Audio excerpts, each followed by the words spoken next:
por Telenoticias. Nos encontramos ahora con la gente de medias de información de la policía de Laval, que nos va a explicar un poco cómo sucedieron los hechos de estos dos jóvenes que se encuentran en este momento en el río Saint Laurent.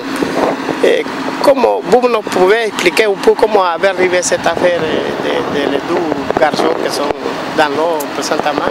Bien, en fait, on n'a pas encore la conclusion.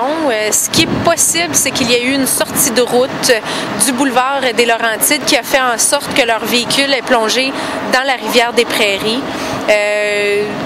Ça ne s'explique pas encore qu'est-ce qui a pu se passer. C'est certain que tant que les policiers n'auront pas sorti le véhicule de l'eau, il va être difficile de conclure à l'accident, mais c'est possible. Présentement, les plongeurs du groupe tactique d'intervention, le SWAT, comme on pourrait le connaître, vont se diriger vers le véhicule qui a été localisé ce matin.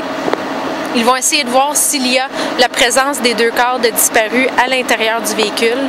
Si c'est possible, ils vont essayer de les sortir du véhicule, puis les amener à la berge là, de la rivière pour justement s'occuper des corps. Puis ensuite, vont tenter de sortir le véhicule de l'eau. Donc, c'est là où on en est rendu. C'est une tâche très difficile pour les plongeurs à cause du courant de l'eau qui est quand même assez rapide. Les morceaux de glace, les blocs de glace qu'on voit suivent le courant qui augmente le risque là, de dangerosité pour les plongeurs dans cette tâche. Donc, c'est certain qu'ils ont fait appel à un bateau un peu plus gros pour assurer leur sécurité autour de ça. Puis présentement, comme je vous disais, ils vont se diriger au véhicule là, pour voir s'il y a bel et bien là, la présence des deux disparus à l'intérieur du véhicule. Reportó desde Laval al otro extremo de Montreal, Jonathan Ramos y su servidor Mario Ramos.